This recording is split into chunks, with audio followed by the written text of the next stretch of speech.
Is there such a thing as transformation without pain? Sounds dramatic, right? Well, growth does not come from comfort.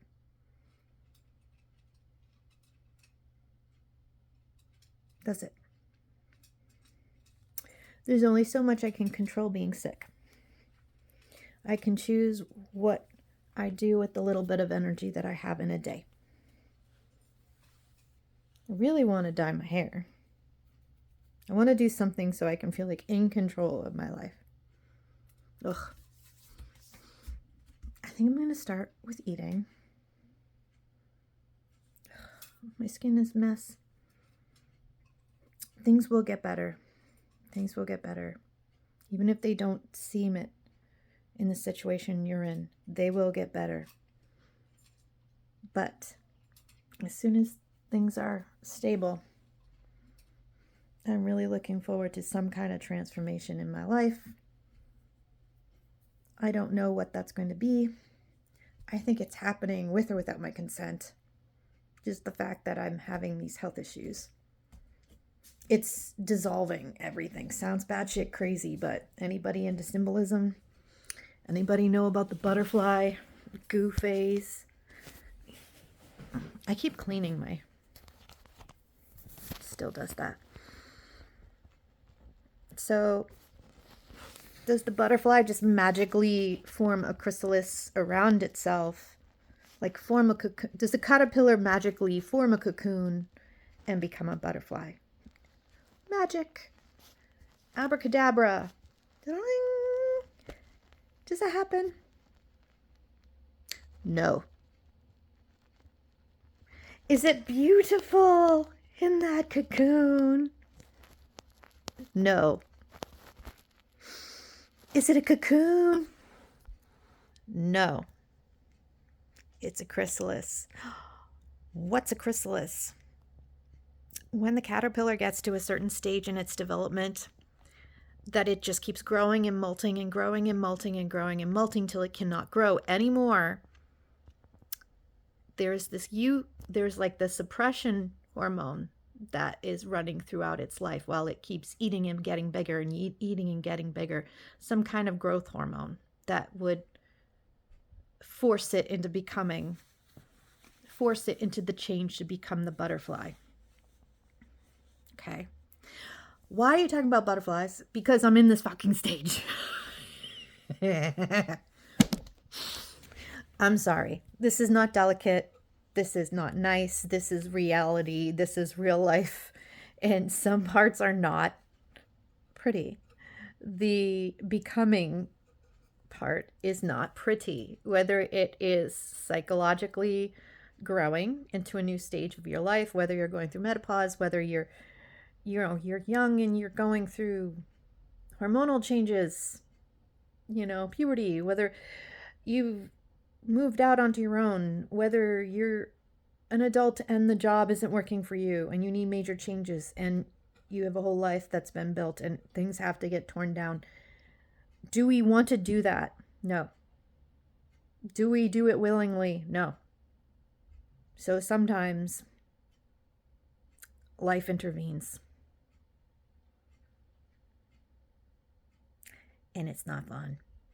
Sometimes life will blow up a relationship that's really toxic. Sometimes life will make you sick and make you question the meaning of life and what's next for you or if you'll even get better. Some people have this is just chronic fatigue. This can get very serious for some people, what I have now that I'm diagnosed. But some people have much worse illnesses, and I'm not talking about that because only God knows why that happens, and that my love goes to you. Courage, love, healing to you and your family. But just in general, growing pains of life, the butterfly soup. And so what happens is this hormone is now not able to be suppressed anymore. It's released, and all of a sudden, what is the chrysalis? The body starts shaking, it forms, it doesn't know what to do. The caterpillar thinks it's dying, it finds a place somewhere, a branch, and it just hooks itself up, and it doesn't know what's happening. It thinks it's dying, it doesn't know. It's imposed onto it. It's like the symbolism of the Tower card in tarot, where a lightning bolt comes out of the blue and something in your life unexpectedly just destroys every foundation. But a lot of times when this happens, maybe not all the time, because sometimes these are tragedies that aren't, sometimes maybe they're not meant for growth, but sometimes they are. And sometimes life will come and destroy the very foundations that you have outgrown, that you're supposed to move on from, but for some reason you're clinging to. Whether it's a job, whether it's what you think your purpose in life is, I don't know. So life intervenes and totally destroys the foundations that are false foundations to force you to swim like a theoretical, symbolic Noah's flood out of nowhere. And you're like, what the F? And this is those times in life when you have like a divorce out of the blue and you didn't see it coming, and you lose your home, you lose your job, you lose friends, you lose family, you lose like there's certain times in life, like we all go through traumas and we all go through heartbreaks, we all go through losses, and either someone we know or ourselves could be diagnosed with and I'm not talking about what I'm going through here, because this hopefully is something I can learn about and manage, hopefully. But you know, if you look at the traumas that you've had, and I'm not talking about abuse, and I'm not talking about the neurodivergent experience growing up and all of the cruelty and unfairness that may have come to you. I'm not talking about that. But just sometimes when things out of the blue happen that force you to learn how to swim when you didn't know. This might make no sense to you whatsoever. This might sound crazy, but I am in that again. And this is a theme in my life. It doesn't seem to be a theme in other people's lives, but maybe sharing this will be helpful for any of you who find yourself in something like that, who've never gone. Some people have really charmed lives, I'm jealous. I'm happy for you. I don't know what I believe happens after we pass away. I don't know what I believe in. I was raised Christian. This is not about beliefs per se, as I have studied astrology, and even if I've been interested, I still kind of like believe and don't believe, and I have an open mind. But yeah, sometimes things become a pattern and you're like, okay, what the heck is going on here? What could possibly happen in life if you are stubborn, like I'm very stubborn, and you cling to things and you think you know what you want, but maybe the things you want aren't good for you. You think you know the thing you're going after, but maybe that's not the way you're supposed to go. Whether it's life purpose, career, relationship, who knows? Well, if you don't choose to see that you might need to grow, life might impose it on you in some form. And if that happens, take courage and don't give up. Because when the caterpillar thought it was dying and that it was the end of the world, it became a butterfly. But when you're in that stage, it's like a horror movie. It's like, it's not pleasant. It's like something out of, you ever see, I'm a child of the 80s. I was born in the 70s. I'm a child of grew up in the 80s. Do you remember Indiana Jones and the Temple of Doom? I'm not Temple of Doom, sorry, we didn't watch that when I was growing up. We watched Raiders of the Lost Ark. If you've never seen that and you are young, I do not recommend you watch the end. You might get traumatized for life. They don't do these things in movies anymore because they don't want to traumatize children. Yes. Spoiler alert for the next minute if you've not seen this. Just fast forward a minute. starting now. But yeah, their faces melt off, and the guys scream, and head explodes, and all this gory shit happens, and that's what I feel is happening in my life. First shit happened with the pharmacy where my venlafaxine got mixed up, and I haven't been able to start taking it again. Not venlafaxine, sorry, the bupropion. And then since I've been sick and I've had, I guess, a chronic fatigue flare this week where I've been having trouble eating and feeling like I have to run and throw and all of this stuff. I'm okay. I'm sorry if that's TMI. But because I've been trying to stabilize and eat only things that calm my stomach, I've been eating a lot of frozen fruit. So what does this have to do with everything? Well, frozen fruit, vitamin C. You have to not have your Adderall when you have that. And when that's all you're eating all day long, you go without your Adderall or you forget to take it. And now I've forgotten to take it. Well, I haven't been able to take it for multiple days. So now I'm off of that one. With my diagnosis of chronic fatigue, and the technical name of it is myalgic encephalomyelitis. The only reason I know how to say that is because I've taken medical terminology. Otherwise, I'd never be able to say it. And the vocabulary of it tickles my funny bone in my brain. Myalgic encephalomyelitis. Encephalomyelitis. What the heck is that? Myalgic.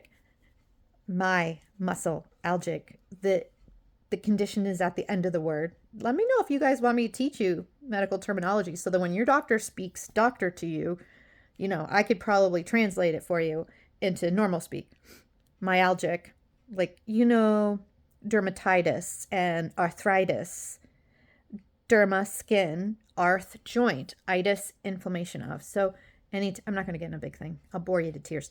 But the end of the word is the action. And I think the beginning of the word is location.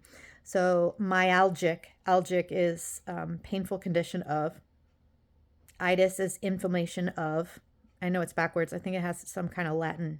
I think it's a Latin thing. From the roots of the medical field. I forget now. But myalgic. My is muscle tissue. Algic is painful condition of. So it's painful condition, like you get aches, and it sounds like some horrible disease, which is myalgic encephalomyelitis. If it's really bad for some people, if it's not treated, it eventually can die. If their immune system gets very bad, think of long COVID, think of AIDS. Eventually people's bodies can break down and it can get very, very bad. But we're not thinking like that. We're thinking good. We're thinking positive. We're thinking prevention. I'm all over the place. So yeah, today I'm just thinking about the butterfly goof phase. And I have the last couple of years just been white knuckling it. Just my 1 or 2 days a week at work, just trying to hang in there because I'm like, if I can't even cashier, what the heck am I doing? I can't work. So I don't know what the future holds at all. But you'll soldier on. Myalgia is pain, discomfort in the muscle. So guess what? When you have a flu and you get the aches in your joints and in your muscles, you're having some myalgia. Algic, painful condition of your muscle tissue. Enceph, brain. And then the individual parts, they'll put the O in between. So they're like this part, and they make one long word. Encephalo, brain. Myelitis, itis. Arthritis, itis, inflammation condition of the joint. Dermatitis. The like individual, the middle parts that connect can be an A or an O or AT or whatever. So don't worry about the middle part. Dermatitis, itis, inflammation of, inflammation situation of derma, the skin. Myelitis.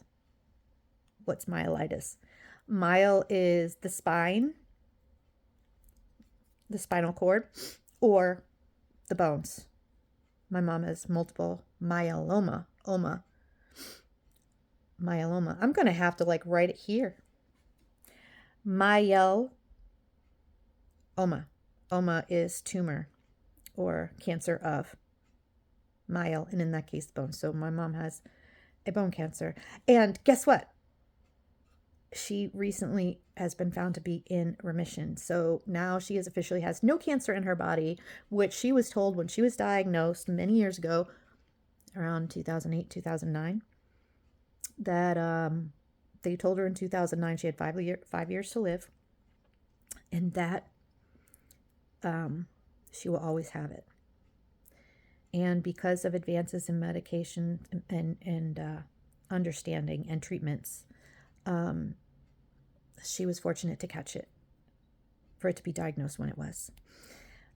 So, yeah, very grateful for that. So, butterfly soup. Myalgic encephalomyelitis. Encephal. The O is to connect. Myelitis. Itis. Inflammation of.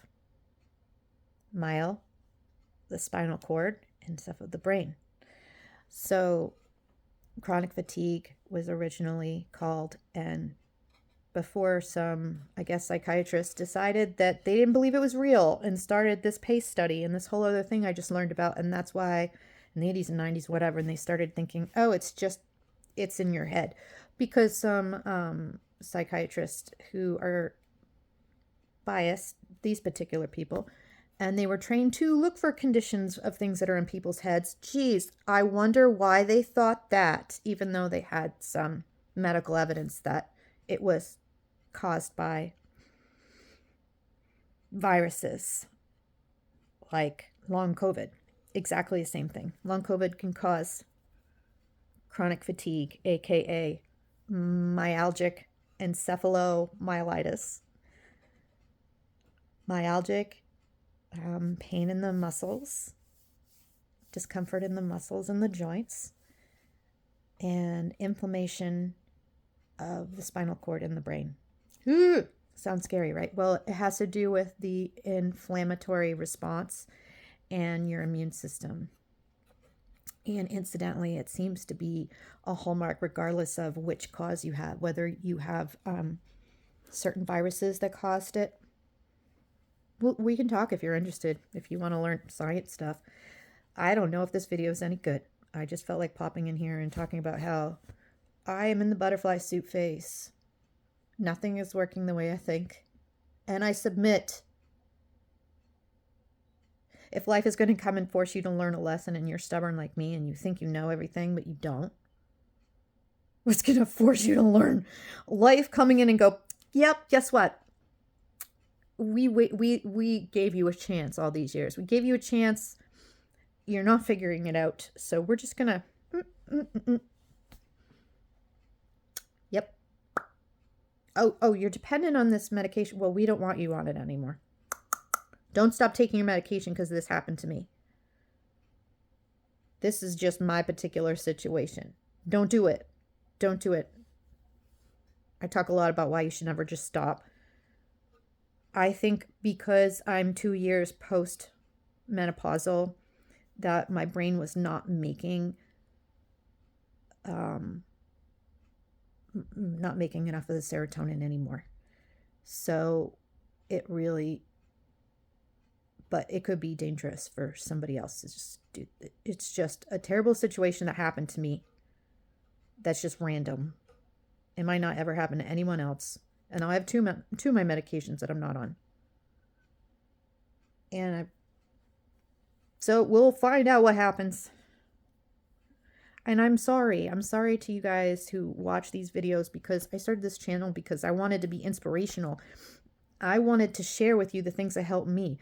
I didn't know that my life was going to go down the drain a little bit, but maybe this is part of it, because at least maybe you can identify, because I'll tell you what, that's part of what makes ADHD so lonely. If you truly have it, and especially if you're a woman and people think you're just being sensitive and you're high masking, or if you have autism as well, they both will disguise each other. So you look and sound just like everyone else, and then you struggle and you have no idea why.